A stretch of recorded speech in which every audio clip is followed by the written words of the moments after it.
Depois de ouvir tantas histórias sobre uma suposta fera peluda e suas aparições na região onde mora, Beto resolveu fazer uma investigação por conta própria. Seu maior desejo era poder provar uma das duas coisas: que a fera era de carne e osso e existia, ou que não passava de uma lenda imaginária. Histórias inventadas pelo povo, contos para boi dormir ou de trancoso, como dizem. E corajosamente, ele decidiu passar 5 noites dentro daquela mata assustadora, esperando por ela. Da boca da noite até o dia amanhecer. Sozinho. Ele e Deus. E numa segunda-feira, ele deu início à semana de esperas. Por volta das 5 da tarde, ele pegou sua mochila com algumas coisas de comer e beber e saiu.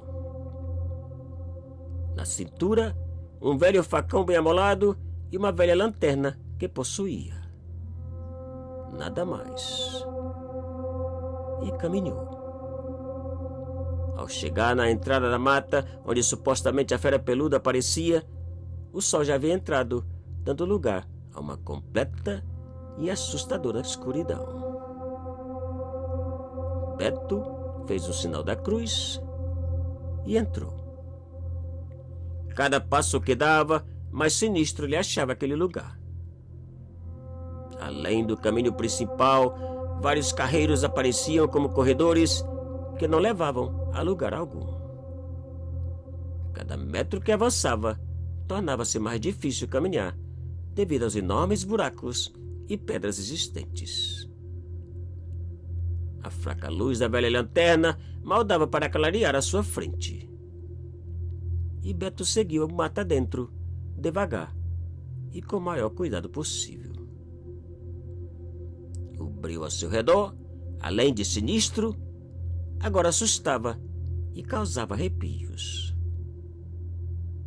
E pouco tempo depois, ele parou diante de uma caveira rodeada por restos de velas, sobre uma enorme pedra bem no meio do caminho. A pedra da caveira que todos diziam encontrar. O lugar onde supostamente tudo acontecia. Os arrepios aumentavam ainda mais. E rapidamente ele buscou por um lugar, poucos metros dali, onde pudesse se esconder e ver aquela estranha pedra.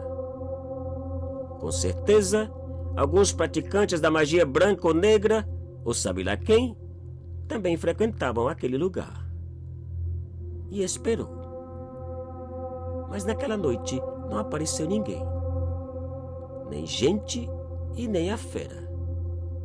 Apenas alguns barulhos de animais e muita muriçoca. E a noite passou sem que nada assustador acontecesse. Pela manhã retornou à sua casa, cansado e com sono. De terça para quarta, apenas uma pessoa apareceu. Um sujeito estranho que, depois de acender algumas velas e fazer um ritual louco, saiu e não voltou mais. De quarta para quinta, ninguém, nada. Apenas o barulho da mata, que por si só já assustava. De quinta para sexta, igual. E veio a noite de sexta-feira. Uma noite propícia para tudo, afinal, era uma sexta-feira 13. E para completar, a lua estava cheia. Que loucura! Nesse dia, ele chegou ainda mais cedo. Escolheu um lugar mais afastado e de onde também pudesse ver a pedra do ritual, sem correr o risco de ser visto. E escondido dentro de uma moita, esperou. O sol entrou e a noite chegou. O silêncio era simplesmente aterrorizante. A noite prometia. A cada poucos minutos, ele ouvia barulho de pisadas ou passadas ao seu redor. Mas ele não via nada. Focar a lanterna, nem pensar. somente em caso de extrema necessidade. Umas 2 horas depois, chegaram 3 estranhos com velas e garrafas.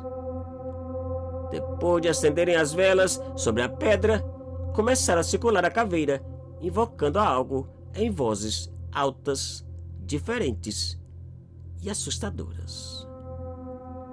Seus gritos pareciam assustar a todos os moradores da mata, pois além deles, nada mais se ouvia. E em um certo momento, eles pararam de supetão, olhando na direção da moita de Beto, como se tivessem notado a sua presença. E apontando naquela direção, permaneceram por alguns minutos, olhando de uma maneira sinistra.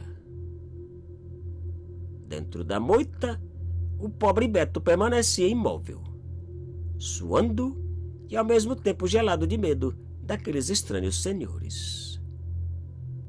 Mas graças a Deus, eles pararam de olhar e deram continuidade ao ritual. Meia hora depois, os 3 se afastaram e sumiram. O silêncio voltou a reinar. A escuridão da mata parecia mais escura, ainda mais aterrorizante. Beto continuava escondido e sem fazer barulho, suando e sofrendo com as malditas muriçocas. Poucos minutos depois, ele ouviu algo que lhe fez estremecer e, ao mesmo tempo, dá vontade de sair correndo da moita e da mata. Um estranho rosnado que ele jamais havia ouvido.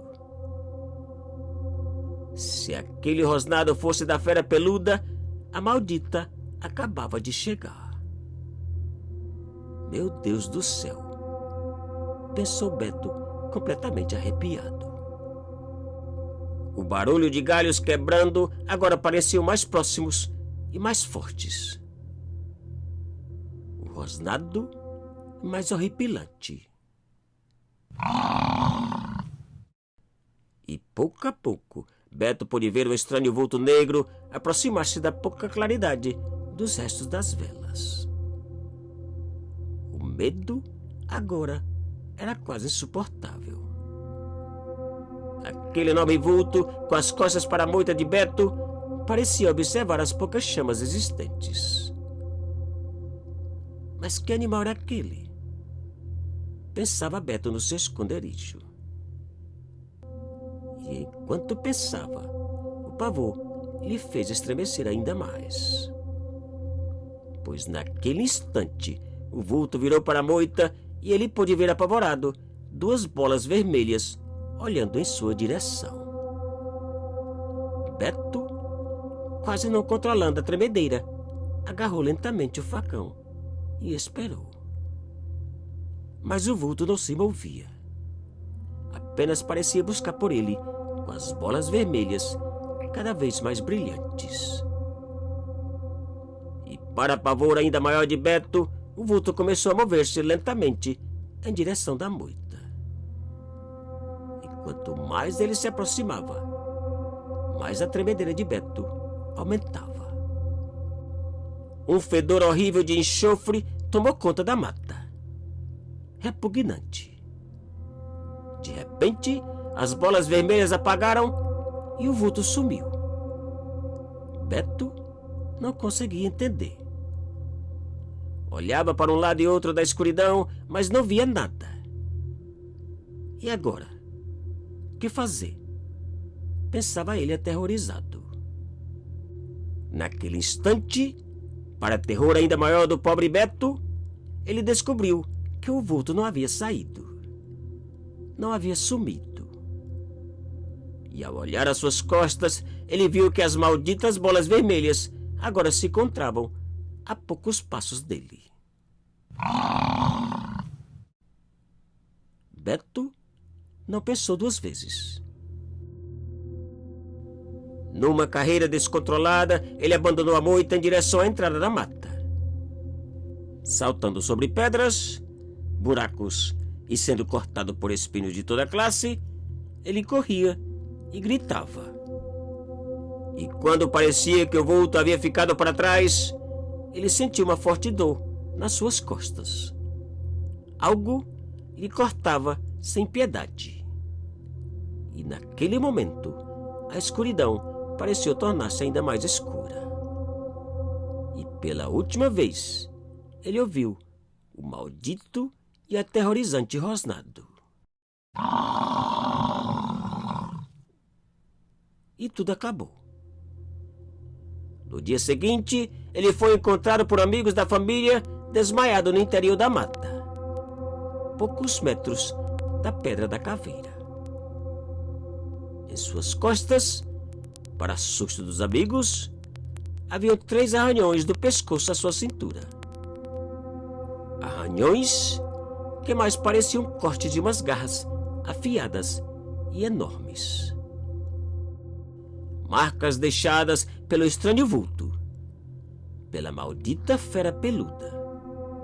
Enfim, por uma lenda que certamente Beto jamais esquecerá ou duvidará.